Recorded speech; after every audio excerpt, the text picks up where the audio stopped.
Right, good evening. It's the last session for philosophy skills, PLS 1501 and 1502. I'd like to thank you for joining me this semester. Students that have joined the live sessions and those that have watched the recordings, I hope that you found benefit. And for the last time, I want to welcome Ogenerio Borue Esther Eberechi. Thank you for sticking it out with me to the last week. And Thank you, sir. tonight we will be looking at exam prep. So I've put in the link for attendance. If you can just fill that out and then type in done. I've done that. You've done that. Okay, great. Thank you. So we're going to look at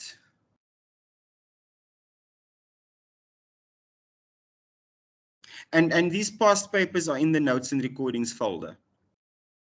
Yeah, they sent us 2018, 2019, 2020. Did I send that to you? No, the lecturers. Oh, would you mind emailing that to me, please, so that I have it? Okay. Please, I'd really appreciate that. I've got 2020, 2019. It's a folder, so I'll send I think maybe just extract the. Okay, I should extract the files and attach. Yeah. I think that's gonna be because I don't. Yeah, you can't attach a folder to the email. Oh, okay.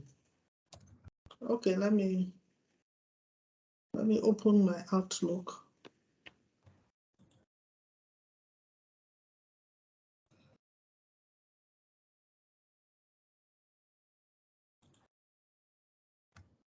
What I'll do, I will download the transcripts. That's what I'll do, since I may not have access to. Okay.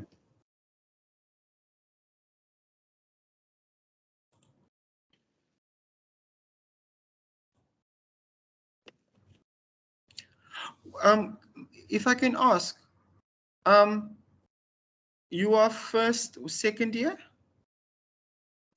What happened was that I was supposed to have started in 2020, and then when the coronavirus struck, I didn't continue. I just discontinued it. So last year, I took some courses. I took 6 courses, and then now they insisted I must take the remaining 4 for year 1. So before I can register second semester. So that's why I'm here. So Okay.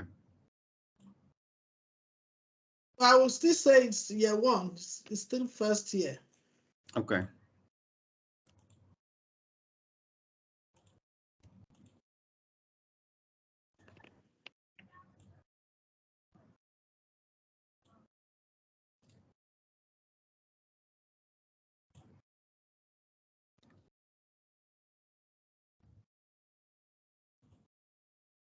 Accepted the folder. Next semester, I'll be doing exactly the same sessions for 1501 and 1502 again. So then I have those exam papers to share with the next group. Oh, okay. Yeah. So it will really help. It's a folder. They sent. There is a folder. So the email has accepted the folder. Okay. Let me see. Are you not able to extract the PDFs? No, I will. I'm just. Oh, okay. You can actually extract it, but let me see whether, because when I clicked on it, it now brought out the folder. But let me see. Let me see what I can do.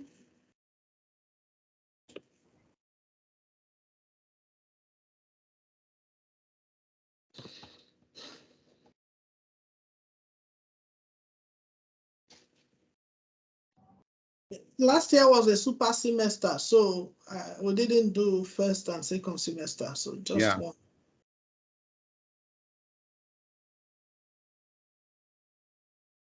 I'm trying to take it at my own pace and so that I can finish.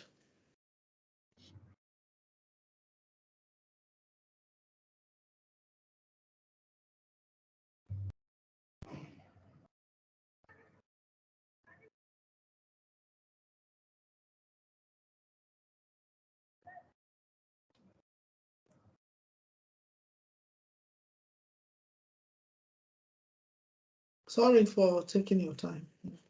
No, not at all.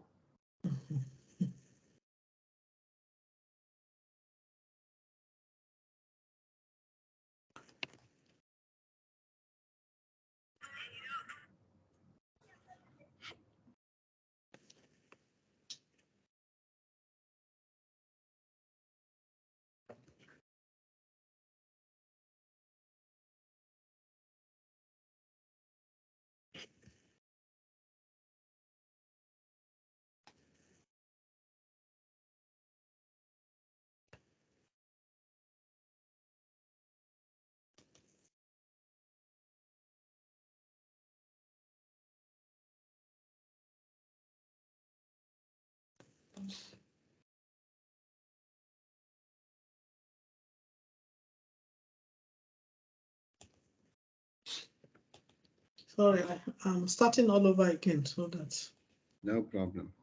mm.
I wonder why it's not showing.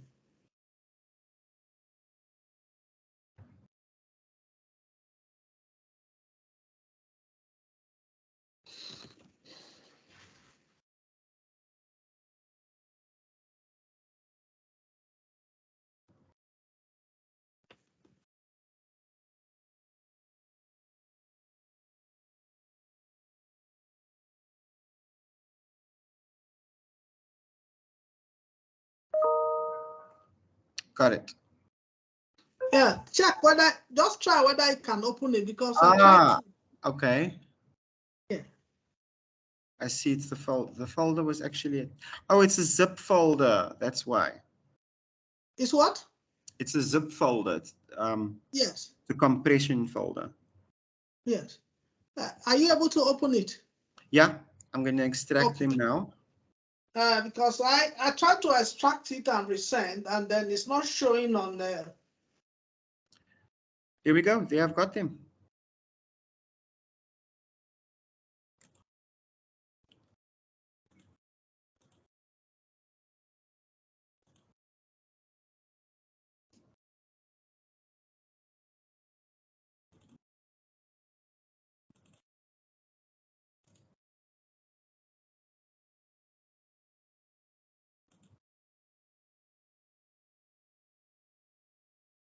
Thank you.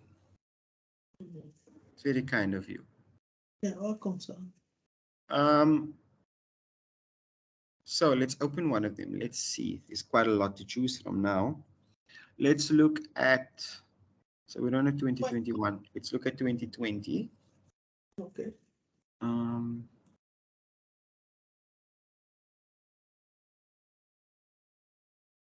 Actually, you know what? Last year was different because it was a super semester. Let's go Yes. to the mid-year exam for 2019. Okay. Right. Okay, May, June 2019. Yeah. Okay, so let me share that.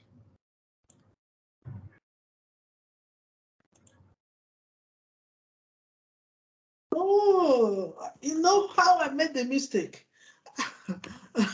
I went to place it in another folder, a different folder altogether. Wow. Okay. That's why I couldn't get it out. Yeah. Yeah. I want to take it out now. All right. So can you see the exam paper? Yeah, I'm coming, sir. Let me just Okay. trying to correct. So we something. just spoke about certain.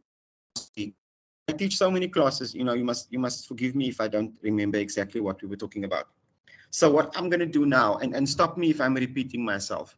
So what we're going to do now is to basically look at the exam paper, and I'm going to tell you how I look at exam papers. Okay. And hopefully it can help or help you rethink your practice, but it doesn't mean you have to do this. It's not prescriptive. Okay. But this is how I look at it, and it's always worked for me. Okay. You know, or it makes sense to me. The more I've studied, the more I learn. So, firstly, there's a lot of maths involved, right? So I get my exam paper, and now I look at the top. And the first thing I look at is the duration and the marks. Yes. Right. So generally speaking, when exams are set up, we have an average of, we work on 1 mark per minute. Right. And so if it was 1 mark per minute, it would be 120 marks, and that would be fine. That would be fair. So you can say, okay, 100 marks, you've got 100 minutes. So you've got 20 minutes free. You know, you've got 20 minutes extra time. So now you think, okay, fine. 100 minutes is 1 hour and 40 minutes. Is that right? Yeah, 1 hour and 40 minutes. And then the next 20 minutes is for me to do other stuff. So you're just going to work with your 1 hour and 40 minutes. So now you're starting your time budget. Now what you need to do is to think about how you are going to plan your time for that 100 minutes. Okay? So now we're going to go through the whole paper. Please read carefully before answering the question paper. It's section 1, section 2, and section 3. Okay? So we already know what the nature of the questions are. So we know what multiple choice is. We know what it looks like. So we're going to just count them at the end to see. Fine, we have 20 multiple choice questions. We have 20 marks. So we have 1 mark per question. Okay, so that's 20 minutes. But we do know that we can do multiple choice faster than 1 minute, right? So if you wanted to spend lots of time, you could. But if you studied, it doesn't take long to eliminate and verify. Remember, we spoke about how we deal with certain questions. Yes. And so we eliminate first and then we verify. And you know, so we eliminate, verify, select. So now we go to our short questions and we see how many marks they are, right? So this is great. This makes it very easy for you. It does not give you the answer, but it gives you a hint as to the structure of your answer. Yes. That's called scaffolding. And it is a technique to assist students in their assessments without giving them content, right? So it's telling you mark allocation, but also giving you a hint at how much to write, which is big guidance when you are in a stressful exam situation, right? So now we see there that they don't go above 9 marks. Biggest is 9, smallest is 5 marks. Fine, that's 30 marks. So we've got 20 from multiple choice. We've got 30 in the short questions. So we've got half our marks, okay, just from section 1 and section 2. But we want to do well. Now, we want to look at section 3. We know what essays are about now. You know, you and I have discussed essays ad nauseum. So you know exactly what I'm talking about when it comes to essays. So we see choose one question and answer in essay format. Right. So we see these are really, really big ones, 50 marks each. Now, how would I deal with this? I think about which questions have the highest cognitive demand. I think about what's required to do that question and which question is more mark dense. So this is one question, right? You're concentrating your mind on one thing. You pick one of these essays and that's what you're concentrating your mind on. It's 50 marks. It's half the paper. It takes a lot of time. And that's a big consideration. Essays take a lot of time. Multiple choice possibly could take very little time. Right.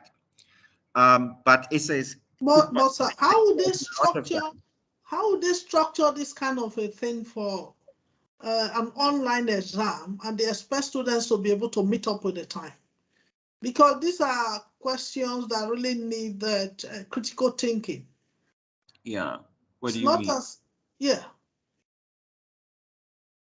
Because 2 hours looks short for this kind of questions. Well, always remember this. Many other students before you have done this. Okay. And done well. Okay.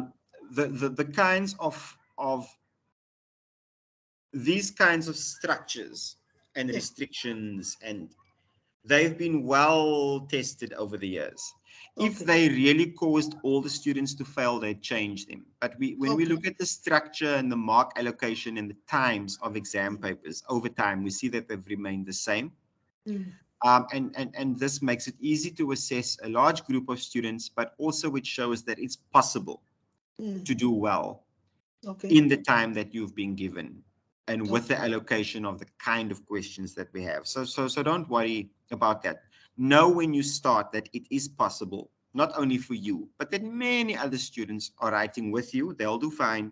And many other students before you have done fine.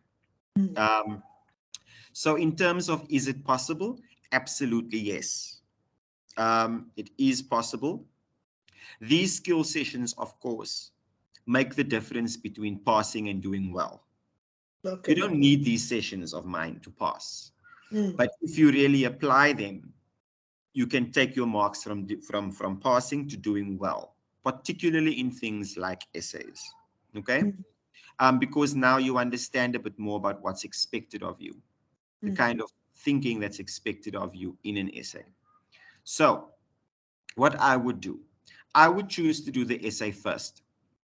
Because the essay is one question which takes a lot of focus. When I'm doing multiple choice or the short questions, my eyes are focused on many different bits of information. So my brain is being pulled in different directions. So I'm going to choose to do an essay. It's 50 marks. I'm giving myself 50 minutes to do it. Then once I finished my 50 minutes, I then strategize, okay, half my marks are done. Now I need to cover my bases. What do I do next? So then after that, I want to make sure that I bump my marks up quickly. So then afterwards, I would do the multiple choice. And then last, I would do the short questions. The short questions take quite a bit of thinking because they're not 2 markers, but there are quite a few of them, meaning that you have to chop your concentration quite a bit, because 8 marks is actually quite a lot. And I would do the short questions last, right? So that's what I would do. I always start with the essay, but with strict time management. Okay, so we've already covered quite a lot without even going into the question. Yes. We've looked at the time, and remember, I'm giving myself 20 minutes extra, and I'm not even including that in my budget. I'm just working with my 100 marks because my 100 minutes, because it's completely doable in the 100 minutes. Okay. Now, I look at my essays, and let's look at the nature of these essays. Okay. We know how essays are asked. It's either a question or a statement, and it's usually given some context, and often it's given us a quotation or something to evaluate, right? And so here, or it's giving us an instruction. So they generally try and mix up that format. So here we have some context given. We get given a statement, and we look for the verb. We always look for the verb. So this is a discussion. Discussion obviously means there's at least two different things that you bring in. Are there 2 different authors? No, there's not 2 different authors. We're looking at one author here. So how are we going to discuss this? We are going to give our own critique, whether you agree with his critique. Right. With the discussion, there's always 2 things. In your discussion, in your essay, you may have 1 point, but you bring in more than one author published works to say, this researcher says that, but this philosopher says that, but this one says that, and I think this is all nonsense. So you're bringing in different things, right? Yeah. So saying discussion, implicit in there is that there are at least 2 voices. I cannot have a discussion with myself. You and I can have a discussion, however.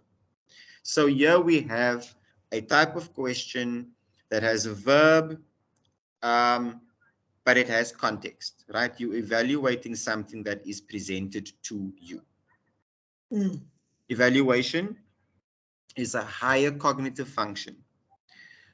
The second essay, compare and contrast any 2 of the 4 trends identified in Odera Oroku.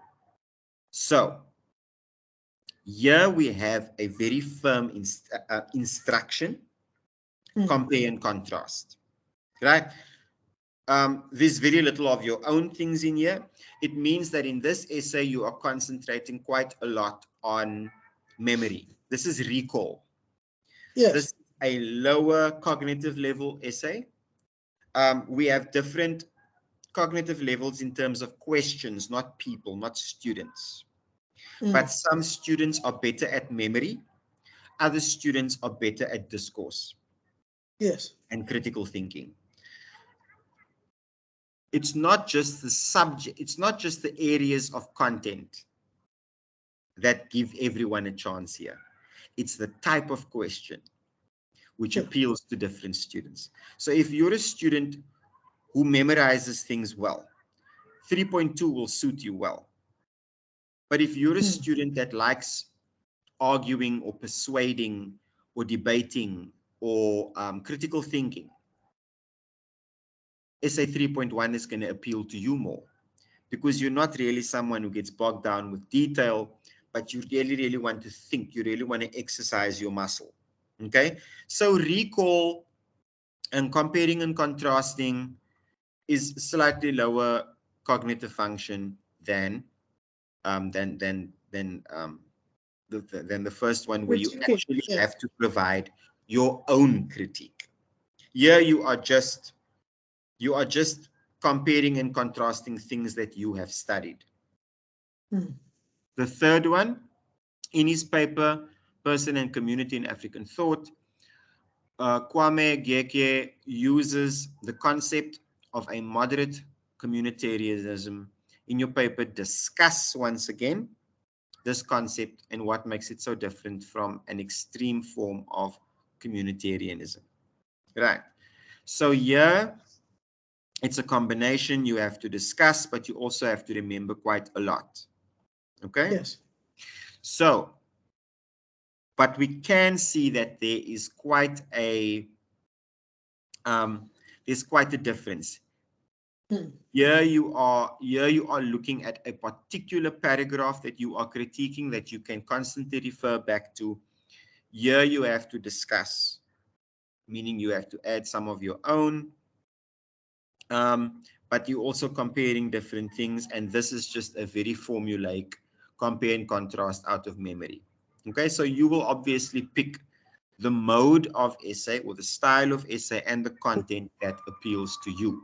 Now, 50 marks. What do we know about essays? What makes essays successful? Well, I try to, it means I have to read very hard, and this is an exam. It's not, I need to have most of these things at my fingertips. I know what I want to write, and then create a structure, and then start with the conclusion. Then But before I write, before we start writing, we need to know what is expected of us. And how do we get that? The question.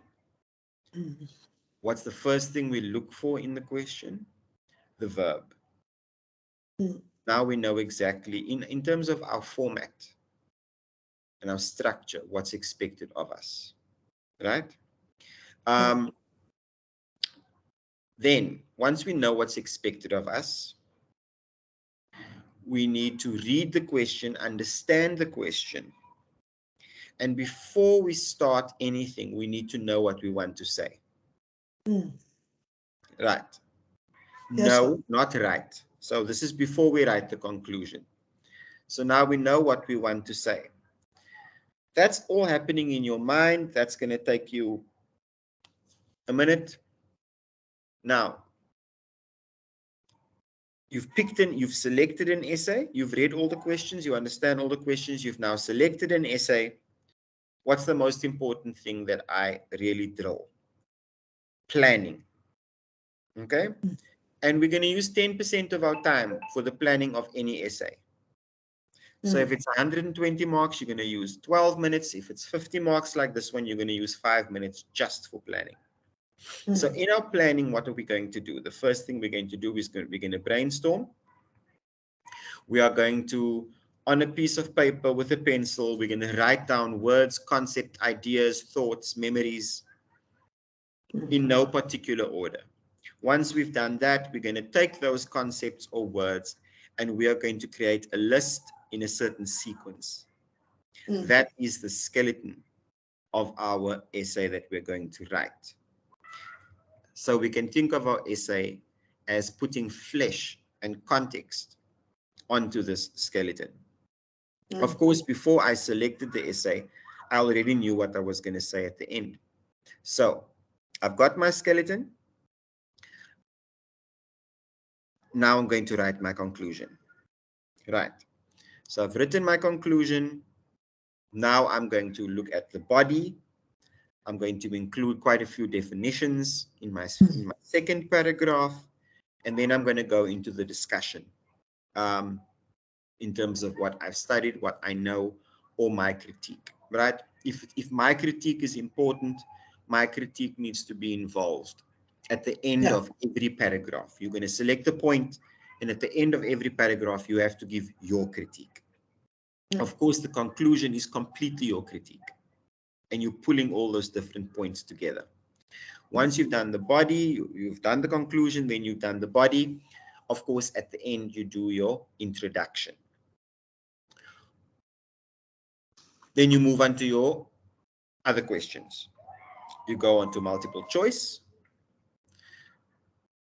Then you do your short questions. And if you can do all of this in 100 minutes, that's fine. Now you've got 20 minutes. Now you edit. Now you correct. Okay? So now you can look at what are the big problems in your essays. Does it make sense? Of course, you can also do some editing. You know, you can see how well you do with your essay in terms of time.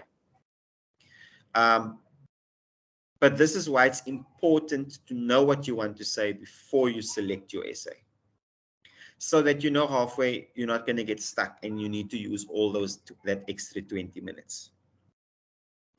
So I don't know, things don't get done writing with a hand, right? This is all on computer. Yeah, because that's another problem is the writing on computer. If you are not fast, you think. Though what I do, I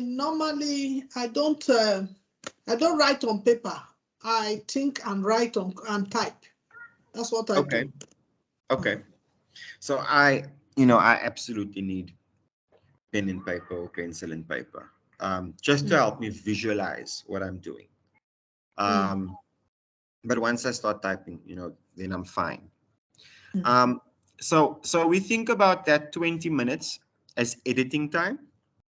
It's nice to edit your essay after you've done your other questions, because it's giving you just a little bit of distance so that you can look at it with just a little bit more objectivity. So now you've selected your essay, and we've gone through exactly what we need to do, and you should do fine. And of course, with our paragraphs, we know paragraphs are built around points. They do not have prescribed or recommended lengths. Right, let's go to multiple choice. So here we can actually go through the questions. And based on what you've studied so far, we can go through this together. And you know the content better than I do. So I don't think I'm very strong in it now. You don't think you're very strong in? No, I don't think I have a good grasp of what I have now, of the questions. So, well, look, this is the nice thing about going through something before the time. Remember, you have agency. We don't have to do things in the orders we were taught at school. You know what I mean? Going through an exam paper is great at any time, because you learn what you don't know. Okay. There may be parts of the text that you have skimmed over and don't really remember, or you don't think it's going to come in, and then you see a past paper and you're like, oh, I really need to brush up on that section. So when we go through this, we don't have to add answers, because we don't have a memo, so we can't really mark ourselves. But let's give it a good shot anyway. What is the best way to approach the question, what is African philosophy? Right, 1, distinguish between African and European people's ability to think. Agree with the view that Europeans should dominate philosophical thought and other types do not matter. Uncover the assumptions held about Africa in order to understand how they affect our understandings. Focus on an African people and exclude the examination of their colonial history. Right. So I think this is this is just to make you feel comfortable in the paper, because even if I didn't know anything, I could tell you which one it is, definitely. So let me apply the method. The method that I teach. So the first one is, I've understood the question. I've read all the options. I haven't just said to myself, okay, it's number 3, without reading number 4. So I've read 1, 2, 4 to make sure I don't miss out anything. Now I can eliminate. I can eliminate 1. I can eliminate 2. Yes. I can eliminate 4. which leaves me with 3. Yes. Do I select 3 immediately? No. I verify. Uncover the assumptions held about Africa in order to understand how they affect our understandings. Okay. So I'm sure that if I had studied this, that would look familiar to me. And then I can say, yes, I have studied this. This sounds familiar. Now I do the third function, I select. So I write down 1.1.3. I'm sorry. Oh. I often forget, I think I have boundless energy where I actually worked a full day. So, according to your study guide, how did the term Africa come to pass? In antiquity, the Greeks and Romans are said to have based the name on their experiences with the climate. The Mediterranean provided a platform for cultural interaction amongst the European and Amerindian settlers. The name Africa was originally coined by the Western Europe in their conquest of the continent. Indigenous populations such as the Akan, San, and Bantu created the term. So, you tell me, which one is it? Well, first I will exclude number 4. And is this something that you've encountered in the study guide? Yes, there's something there. I'm trying to recall how the name came about. There were a lot of proposition about it. Number 1, in antiquity, the Greeks and Romans are said to have based the name on their experience with the climate. Yes, that is there. And then number 2, the Mediterranean provided a platform for cultural interaction amongst the European and Amerindian settlers. No, I ruled that out. The name Africa was originally coined by the Western Europe in their conquest of the continent. I think I would still admit, I don't know, the number 2 and 4, I can completely eliminate. But number 1 and 3 is the one that I'm not very sure of. But this gives you a very nice, you've applied it well, because if number 1 was familiar to you, which it is, you could have just selected 1. Yes. And ignored the others. But now it shows you why verification is so important, because now you've eliminated 2, definitely, but now you're left with 2. Yes. Meaning that it's not about elimination now. No. Elimination is not going to help you select. There's only one thing that can help you select, and that's verification. Yes. So we can move on to the next one.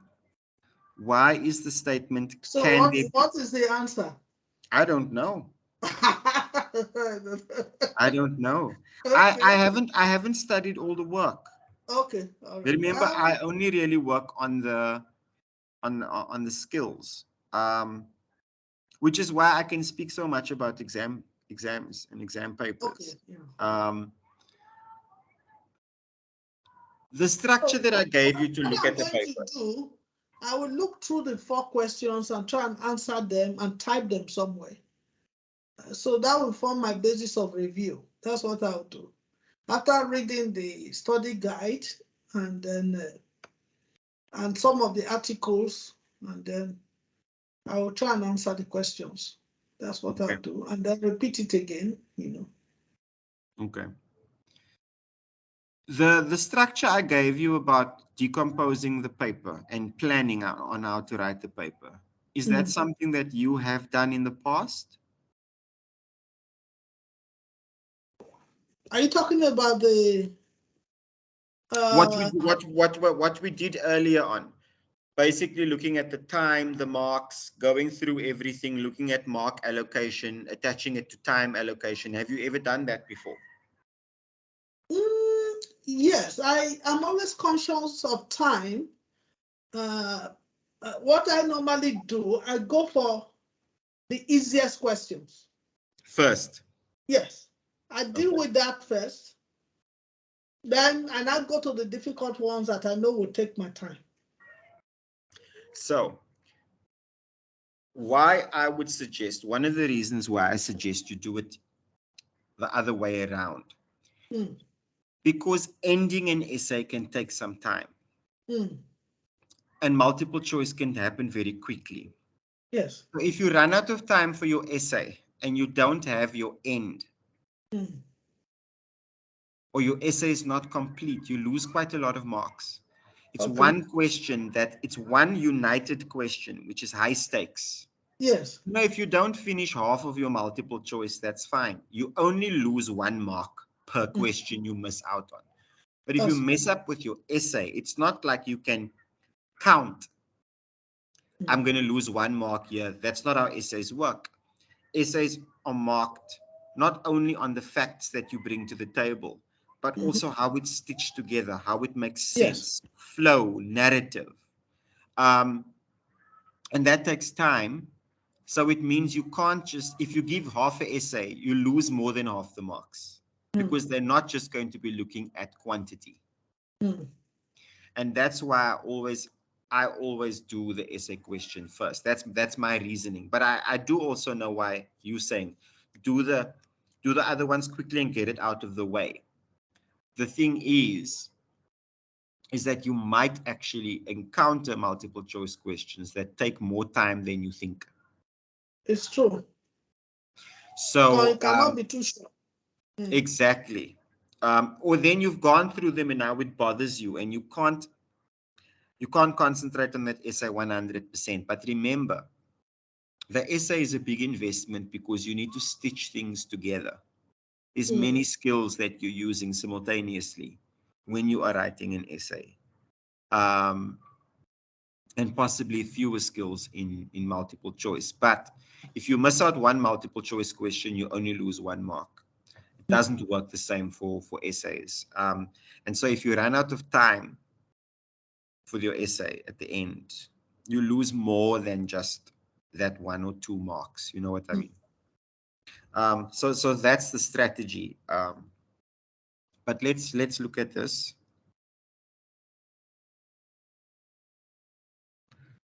Why is the statement, can there be an African philosophy, preeminently an ontological, not an empirical question? Ontology. I knew this. Ontology. What does ontology mean? Should we Google it? Yes, sir.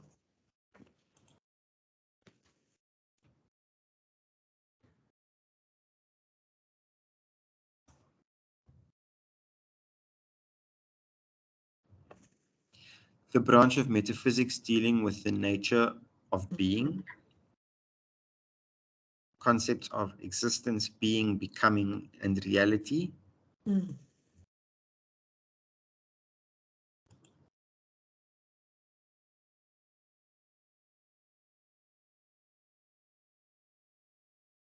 Why is the statement, can there be an African philosophy, preeminently an ontological, not an empirical question? Well, empirical means that it's measurable, it's experienced. Ontological means that it's existential. So let's look at some of the options. It asks us to evaluate the means in which an African philosophy is understood by those who study it. It assumes the very nature of Africans and asks if they are rational animals or not. It results in a lack of need for an ethical and political imperative to affirm an African humanity. It means that the Yoruba understanding of personhood are excluded, as they do include an ontological study. Okay. So this is a difficult question Very, for very. me who hasn't studied it.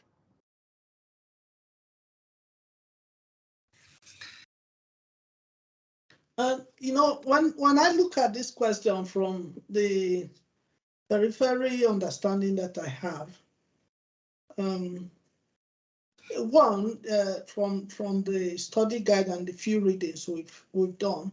Oh, someone has joined, Rashida.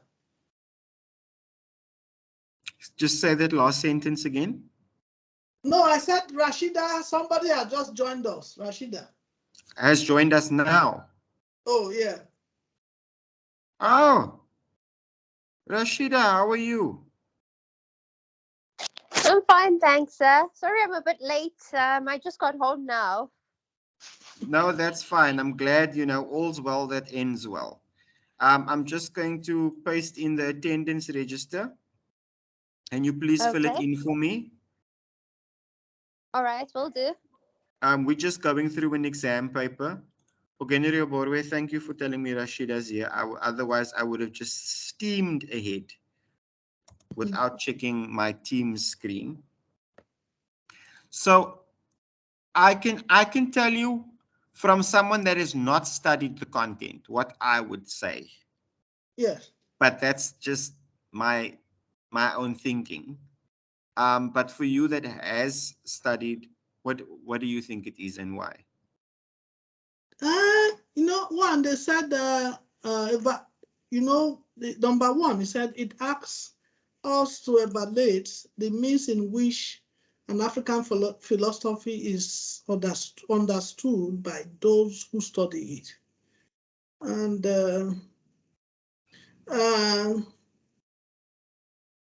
can there be an African philosophy? Because some of the proponents actually who asked this question actually believe that an African is not a rational animal. Mm. So Yeah, yeah, pretty much. Because yes. Can there be is like, is there a possibility? Yes. And if we think that philosophizing, self-awareness, especially it's a human attribute. Yes. And so when we talk about African, Asian, European, Western, whatever, we talk about the traditions and the writings, the collections of understandings from that region within different cultural contexts. But philosophy, by definition of humanity, is universal. Yes. But African philosophy is a topic of investigation. Because some people don't believe that Africans are rational. That's why they're thinking they should investigate. But if you look at and some actually deny the fact that that civilization started from Egypt. And some even believe that when we talk about the Egyptians, we are not talking of the Africans that are tagged blacks by social construct, and that's wrong. So because some people don't want to accept that an African can actually think, but that's wrong. We think, we have our own philosophy. It's not in the way of the Western world. And that is what they are questioning. Can there be an African philosophy? Yeah. Yeah. And then I think one of the big things there is what we're looking at is the question is actually also drawing us to the end here. Yes. It's telling us that it's ontological. So we need to look at it from an ontological point of view, which looks at being, existence, Yes. and self-awareness. And here we see the clue. It's looking Yes. at the very nature. Yes. So yeah, this is quite difficult because I was also quite drawn to number 3. Yeah, we know that there are a lot of politics about the issue. For instance, but if we look at it, the best possible answer is number Is 2. two. That's what I Yes. feel. Yes, it's the most correct. Yeah. But like, I mean, like we see there that there could be something like that, where you get lost because you get excited by the question, you get stimulated, and you know, exams can also be quite a rush sometimes if you get asked the things that you like, and you're like, oh, I'm gonna ace this, and you get so excited and the adrenaline starts pumping that you actually waste a lot of time, you know. The Africanity of African philosophy refers to the specificity or particularity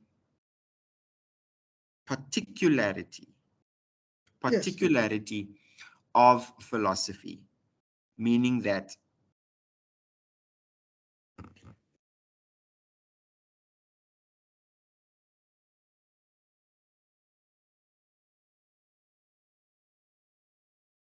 it does not matter if it's like other philosophies. It's a set of characteristics that distinguish philosophy from Western or India or Chinese philosophies. It identifies the techno-African as an expatriate African as not having the skill of rationality required to be an wow. It examines the epistemological processes that has occupied Western philosophy. Okay, that seems pretty straightforward to me. Yeah, like I said, I don't have a good grasp. You know, there's an aspect of the study guide that deals with it. I don't have it at my fingertips. Which one looks most correct to you? Oh, sir, I don't know. I'm not too sure. I don't want to guess. For me, I would say 2. And why? Because I'm linking words like specificity, particularity, and here we're looking at a set of characteristics that distinguish.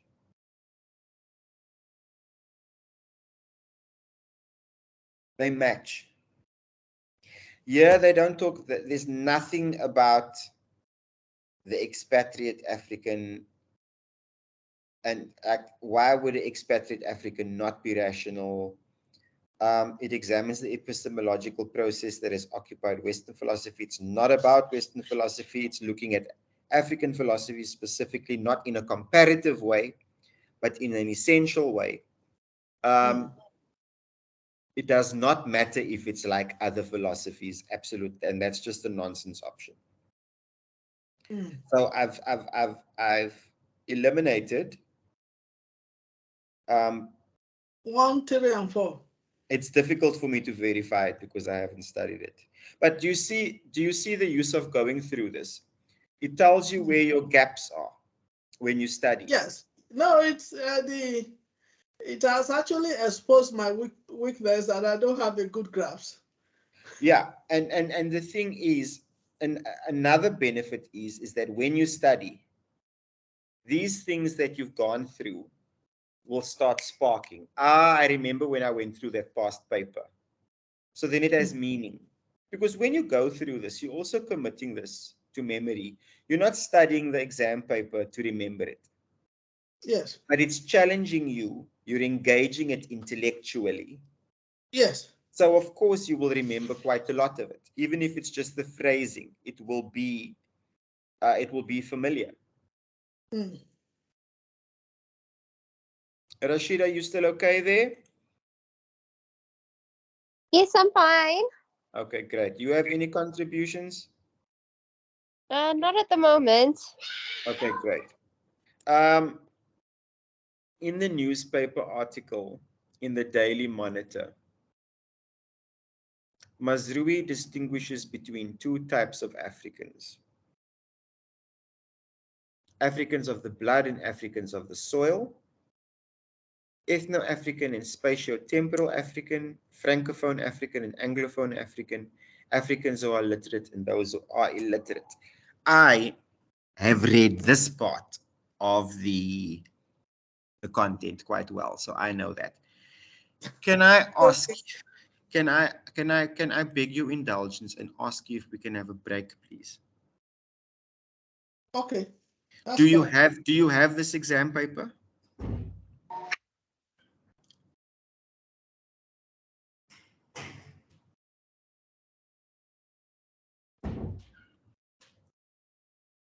Are you still there? Are you speaking with me? Yes, yes, I am. Rashida. Yes, do you have this exam paper?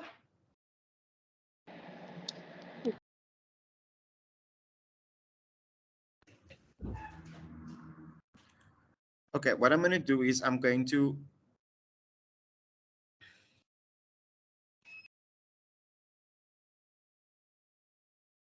look at those two questions so long. Just give me a minute. Okay. But you've reduced the size.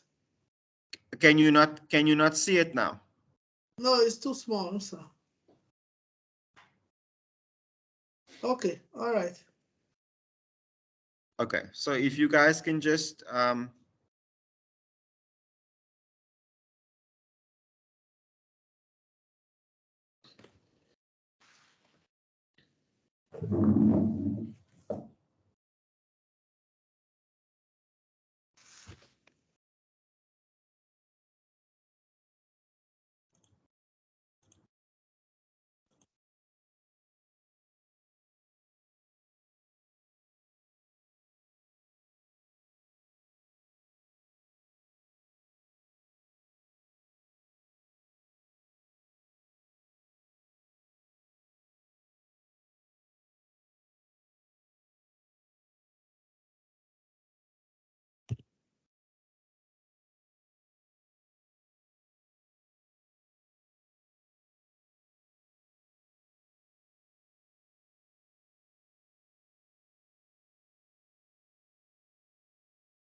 okay, so 1.5.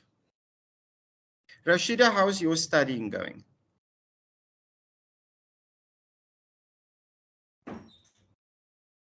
Seems to be going okay. Okay. So you're confident about the exam next week? Not really. Why not? The essay part, yeah, the time. Okay. So we've gone through how to plan. But maybe in 15 minutes, where you can tune out and then I can go through what I went through with you in terms of the paper planning with Rashida, so that you don't have to listen to it again. Okay. Yeah. 1.5, number one is the answer. Number one is the answer. That's right. And so this is something that you have to have studied, because Yes. this is just recall. You know, these Yes. other things are quite full sentences that allow you to piece things together. This you either know or you don't know, because they are both concepts that exist, you know, in all of these options. But Mazrui talks about Africans of the blood and Africans of the soil.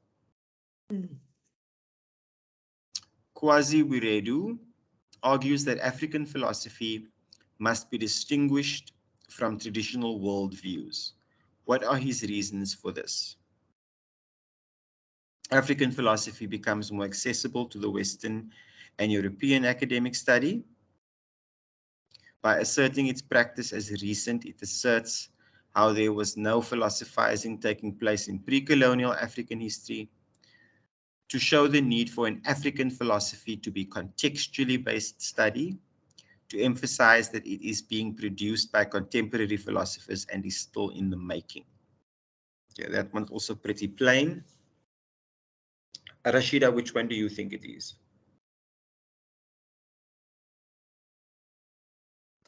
I think it's number 4. Ogenere Borwe?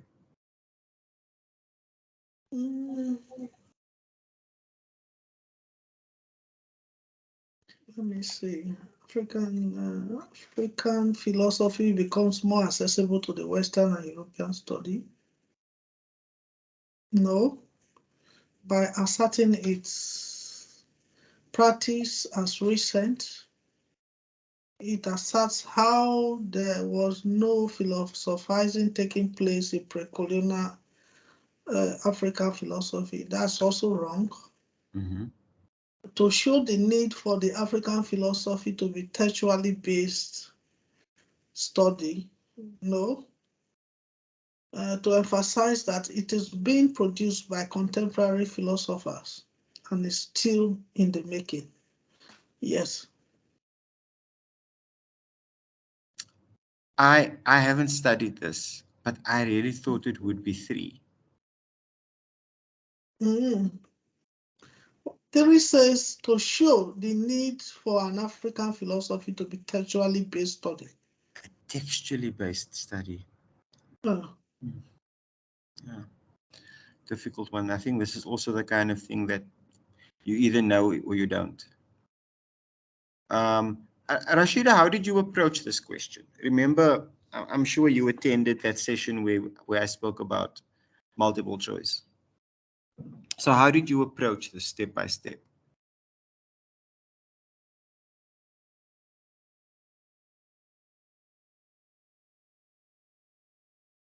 Are you talking to me? Yeah. Okay, so usually when I'm doing multiple choice, I'll eliminate which ones are obviously not the right answer. And then when I'm left with 2, then I'll see between the 2 which one is correct. Okay. Looks great. more correct. I don't know how to say that. The question is a bit confusing, sir. Which one? 1.7? I mean the answers. For this one? Because as you are speaking now, I said, okay, let me go back to the study guide and see what is written there. Can I read it out? Yes. So according to Kwasi Wiredu, a Ghanaian philosopher, African philosophy must be distinguished from African traditional views. When this has been done, then African philosophy is a philosophy that is being produced by contemporary African philosopher. Do you know what the weakness here is? No, sir. The weakness of this question is that it automatically, when I saw traditional worldviews, I thought, whose traditional worldviews? Does this mean Western?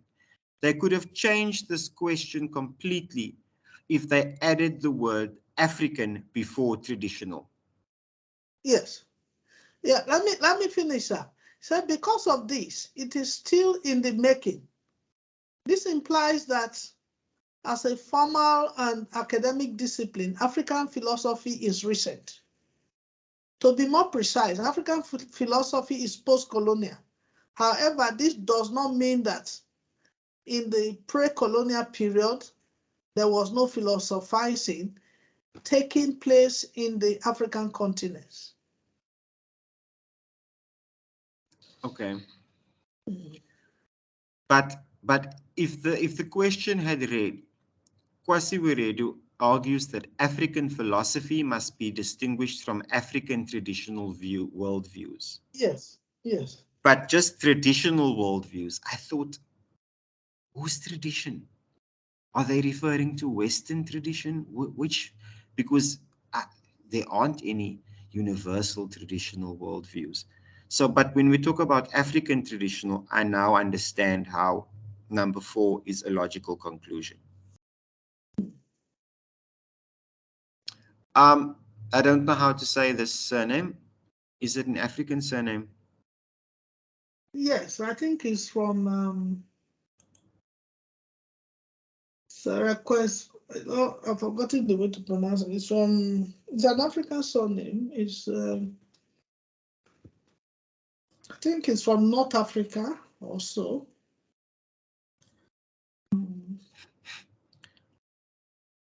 Okay. Serekwe Beran's conception of African philosophy emphasizes which of the following traits? It must be written, it must reflect on the verities of history, but can also be written by non-Africans. A set of texts written only by Africans and described as philosophical by the authors. The separation between traditional African ideas from those created within the academic setting. A focus on the creation of dialogue between Western and African ways of thinking. Yeah, it's an Eritrean, and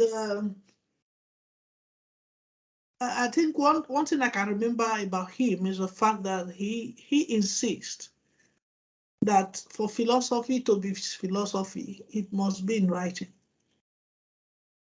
Okay.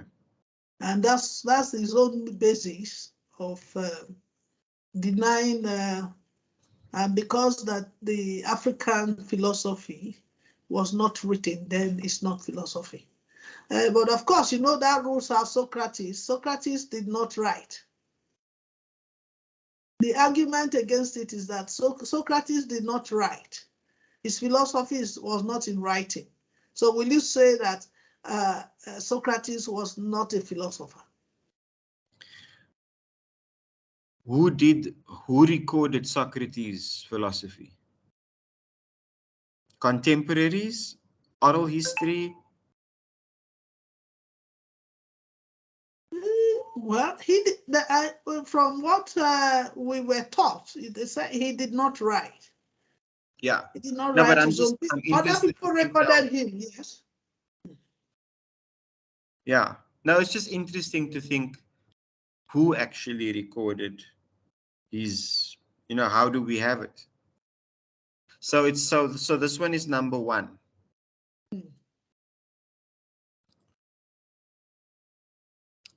A key point of Ramose in his work, The Struggle for Reason in Africa, is that Amerindians are people who cannot reason. Europeans have a distinguishable rationality. Africans are being excluded from humanity, all of the above. Number 3. Right. So this is a very easy one. Yes, sir. Because number 1 is nonsense, you can cancel number 4 too. 1.9. Why is it important to think philosophically about discourse in African philosophy? The ideas surrounding the discipline must be reviewed for their biases and provide their valid critique. when reading the philosophy papers by proponents of the discipline, we would only read their papers without evaluating their claims. By engaging in a philosophical investigation, we will understand the specificity of philosophy, such as geoethnotechnical factors. Since philosophy literally means the love of wisdom, it shows why academics choose their disciplines. Wow, I don't know any of this.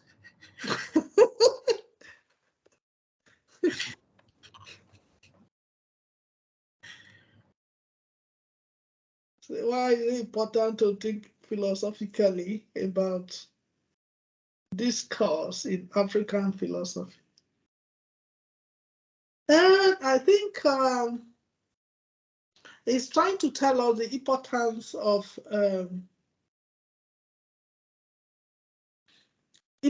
of evaluating and critiquing what people are saying about African existence of African philosophy.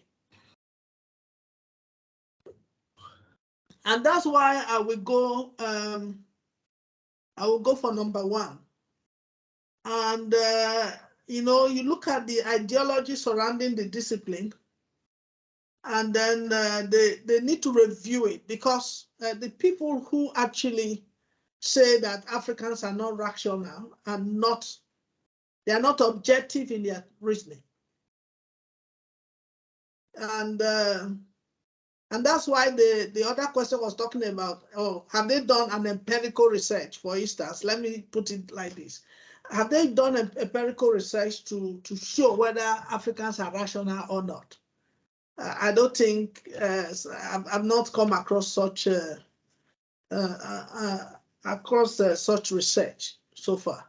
And in order to be objective with African philosophy, there's a need to look at the ideology. Why did the people arrive that Africans cannot philosophize? And then why, you know, just look at their reasoning, their thinking, their ideology, and so on. And then I think it's more objective, number one. Number two, you say, while reading the philosophy papers by proponents of the discipline, we would only read their papers without evaluating their discipline. No, that's out of it. Number three, by engaging in the philosophical investigation, we will understand the specificity of philosophy, such as geoethnotechnical factors. I don't think that's right. Since philosophy literally means the love of wisdom, it shows why academics chose their discipline. That's not also right. So I think I will go for number one. Yeah. The questions are really, they are tough. That's why they are thought-provoking. You have to, if you don't have the things at the tip of your fingers, you can't, there's no way you can go too far. And which is why it's kind of unfair that these multiple choice questions are only pegged at 1 mark. Because they're supposed to, multiple choice is actually supposed to be 2 marks, because you are performing at least 2 cognitive functions. Selecting on its own is a cognitive function, because you have many options and you have to evaluate and pick. Yes. Yeah.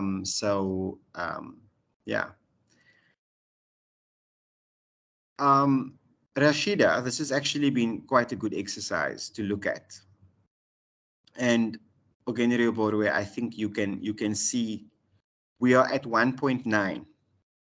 And yes, we've been doing quite a lot of discussion. But what I think we can see is that this section did not take under 1 minute a question. Yes, I can reason with your method of starting with the essay questions. Yeah. Before. Because if you have taken half your time to do multiple choice, and it's only 30 marks, it's only 20 marks. You've got 20 marks. but you won't get close to 50 if you don't complete your essay. Yes.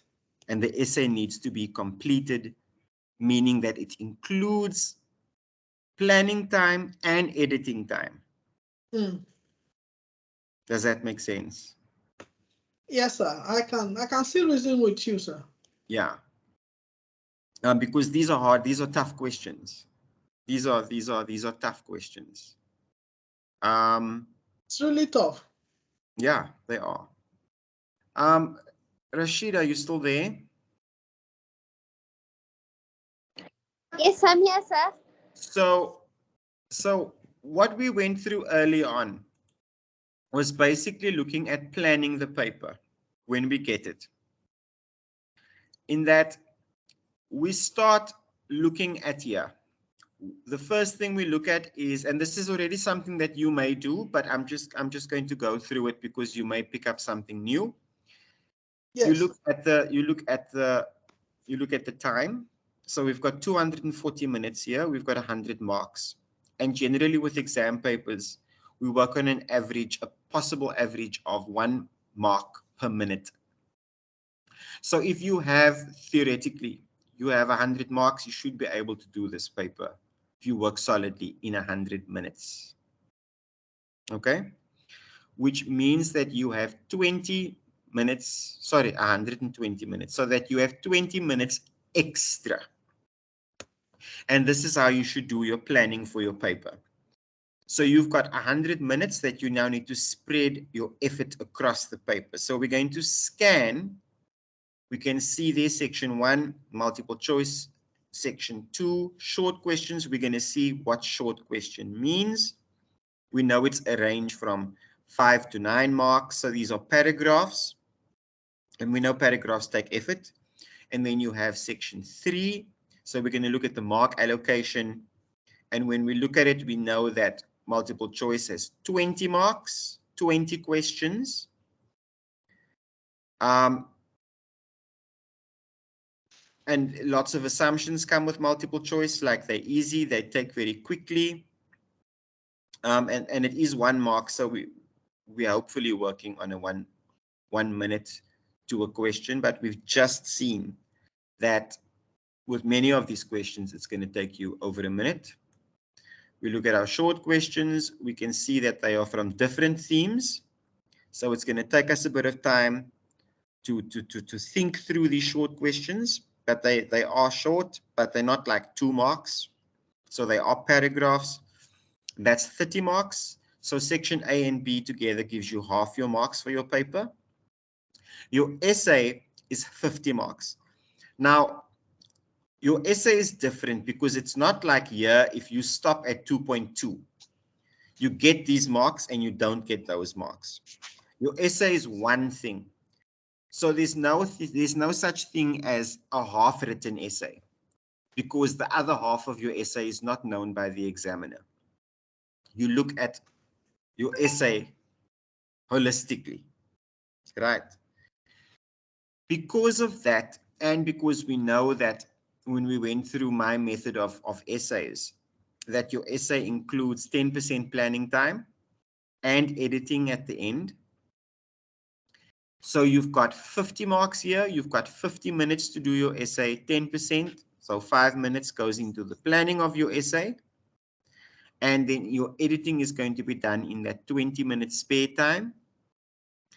So my suggestion was that you do the essay first, so that if you run out of time, at least you get to finish your essay. If you do well in your essay, you get 50% of the paper done.